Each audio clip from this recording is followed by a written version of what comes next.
ETF index mutual funds నేర్చుకుని stock మార్కెట్లో రాణించాలనుకుంటున్నారా? వెంటనే ఈ నెంబర్కి కాల్ చేయండి.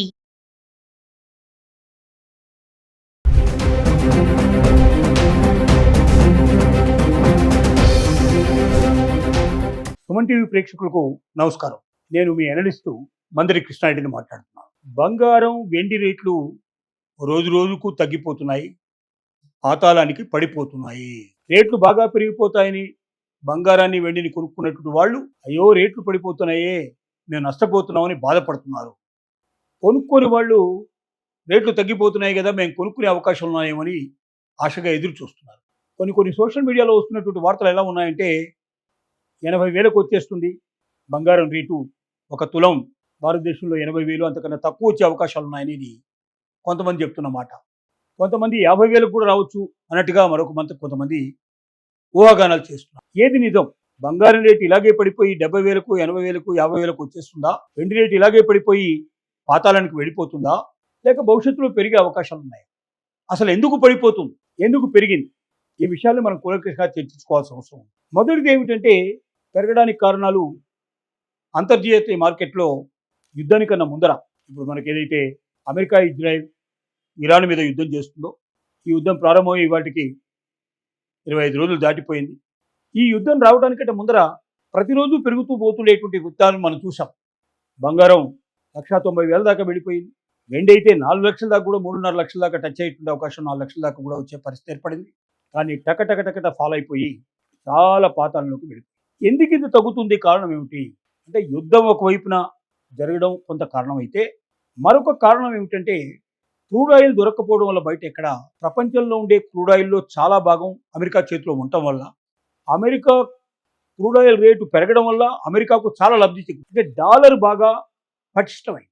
డాలర్ ఎప్పుడైతే స్ట్రాంగ్ అవుతుందో అప్పుడు బంగారం రేటు పడిపోతుంది. ఇంతకుముందు ఎప్పుడు లేనంత స్ట్రాంగ్గా, పటిష్టంగా ఇవాళ డాలర్ రేటు కనబడుతుంది. అంటే డాలర్ ఎంత స్ట్రాంగ్ అవుతుందో అంత వీక్ అవుతుంది బంగారం. అది ఒక మెయిన్ కారణం. రెండో కారణం ఏమిటంటే, బంగారం మీద పెట్టుబడి పెట్టిన వాళ్ళు చాలామంది, బంగారం డైరెక్ట్గా కొనుక్కున్న వాళ్ళు కొంతమంది అయితే, కొంతమంది బాండ్ల రూపంలో పెట్టిన వాళ్ళు, ఈటీఎఫ్ రూపంలో పెట్టిన వాళ్ళు, రకరకాలుగా డిజిటల్ రూపంలో పెట్టిన వాళ్ళు చాలామంది. వీళ్ళందరూ బంగారాన్ని అమ్మేసుకోవడానికి సిద్ధపడ్డారు. రేట్లు పడిపోతున్నాయి, ఇంకా పడిపోతాయేమో, తొందరగా మనం బాగా పెరుగుతాయని కొనిపెట్టుకున్నాం, మరీ పడిపోతే మనం రేపొద్దున ఇబ్బంది పడిపోతామని చెప్పి చాలామంది, వేలాది మంది, లక్షలాది మంది బంగారాన్ని డిస్పోజ్ చేసేసారు, అమ్మేశారు. ఎప్పుడైతే అమ్మకాలు బాగా పెరిగిపోయినాయో ఆటోమేటిక్గా రేట్లు పడిపోతాయి. డిమాండ్ అండ్ సప్లై, ఆ రకం కూడా బంగారం రేటు బాగా పడిపోవడానికి, వెండి రేటు పడిపోవడానికి కారణాలే. ఇక మూడోది ఏమిటంటే, చాలా దేశాలు రిజర్వ్ బ్యాంకుల ద్వారా బంగారం నిల్వ చేసుకున్నాయి, భవిష్యత్తులో స్ట్రాంగ్గా ఉండాలనే ఉద్దేశం. వాళ్ళలో కూడా చాలామంది బంగారాన్ని తీసేయడం ప్రారంభించారు. కాబట్టి బంగారం ఎప్పుడైతే మార్కెట్లోకి బాగా వచ్చేసిందో ఆటోమేటిక్గా రేట్లు డౌన్ అయ్యే పరిస్థితి. మరొక కారణం ఏంటంటే, గల్ఫ్ దేశాల్లో, ముఖ్యంగా దుబాయ్ లాంటి దేశాల లోపల అసలు ఆ దేశంలో చిక్కుపడిపోయిన వాళ్ళు అక్కడి నుంచి కదిలే అవకాశాలు కనపట్టలేదు. అలాగే ఆ దేశం నుంచి ఇతర దేశాలకి సరుకులు ఎగుమతులు కానీ, దిగుమతులు కానీ ఏమీ లేవు, పూర్తిగా స్తంభించిపోయినాయి. తర్వాత గల్ఫ్ దేశాల నుంచి క్రూడ్ ఆయిల్ వేరే దేశాలకు వెళ్ళే పరిస్థితులు కనపట్టలేదు. కాబట్టి తమ దగ్గర ఉన్న బంగారం నిల్వల్ని అమ్ముకునే అవకాశాలు లేవు. కాబట్టి అంటే మామూలుగా హైయెస్ట్ రేట్లో సేల్ చేసే అవకాశాలు లేదు. కాబట్టి ఎంతకో అంత తెగనమ్మేసేసి ముందు తమ సమస్యల నుంచి బయటపడదామని చెప్పి బంగారాన్ని విడివిగా అమ్మేయడం మొదలుపెట్టారు. ఇలా బంగారాన్ని విరివిగా అమ్మడం వల్ల బంగారం అనేటువంటిది మరి ఒకవైపున డాలర్ బాగా స్ట్రాంగ్ అవ్వడం నెంబర్ 1. నెంబర్ 2 ఏమిటంటే, డిజిటల్ ఫామ్లో ఉండేటువంటి బంగారాన్ని అంతా కూడా డిస్పోజ్ చేయడం. నెంబర్ 3 ఏమిటంటే, సెంట్రల్ బ్యాంక్స్, అంటే ఆయా దేశాలకు సంబంధించినటువంటి మెయిన్ బ్యాంక్స్ ఏవైతే ఉన్నాయో సెంట్రల్ బ్యాంక్స్, ఆ బ్యాంకుల్లో ఉండేటువంటి బంగారాన్ని డిస్పోజ్ చేయడం ఒకటి. నాలుగోది ఏమిటంటే, చాలా దేశాల లోపల, గల్ఫ్ దేశాల్లో ముఖ్యంగా బయటికి రావడానికి వీల్లేకపోవడం వల్ల అక్కడ ఉన్నటువంటి బంగారాన్ని అక్కడే ఎంత తక్కువ వీలైతే అంత తక్కువ అమ్మేయడానికి ప్రయత్నం చేయడం ఒకటి. ఇలాంటి అనేక రకాల కారణాల వల్ల బంగారం రేట్లు బాగా తగ్గిపోయినాయి. కానీ బంగారం రేట్లు ఇంకా తగ్గడం అనేది చాలా తక్కువ. కొద్ది గొప్ప 5-10% డిఫరెన్స్ ఉంటే ఉండొచ్చు తప్ప ఇంకా అంతకన్నా తగ్గవు. కాబట్టి ఎవరైనా బంగారం కొనదలుచుకుంటే ఇది మంచి టైం, బంగారాన్ని కొనుక్కోమని చెప్పి మనం సలహా ఇస్తున్నాం.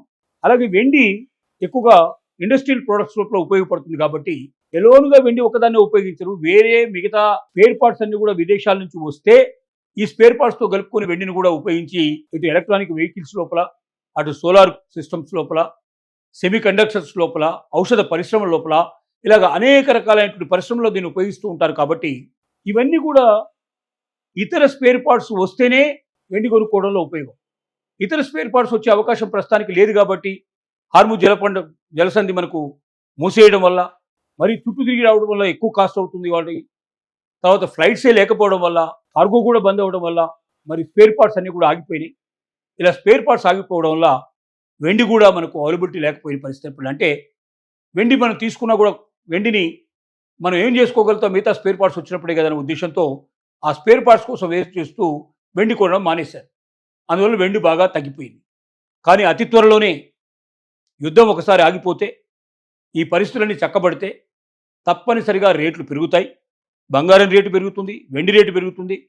చాలామంది నిపుణులు చెప్తున్న ప్రకారంగా ఈ సంవత్సరం చివరి నాటికి 2026 సంవత్సరం చివరి నాటికి బంగారం రేటు ఖచ్చితంగా 3 లక్షలు దాటుతుందని, అలాగే వెండి రేటు 5 లక్షల వరకు కూడా వెళ్ళే అవకాశాలు ఉన్నాయని ఇది తెలియజేస్తున్న విషయం. కాబట్టి దీన్ని దృష్టిలో పెట్టుకొని మరి బంగారం కొనదలుచుకున్న వాళ్ళు ఇది మంచి రైట్ టైం, ఇప్పుడు కొనుక్కోవాల్సిందిగా, వెండి కొనదలుచుకున్నా కూడా ఇప్పుడు కొనుక్కోవాల్సిందిగా మనం విజ్ఞప్తి చేస్తున్నాం.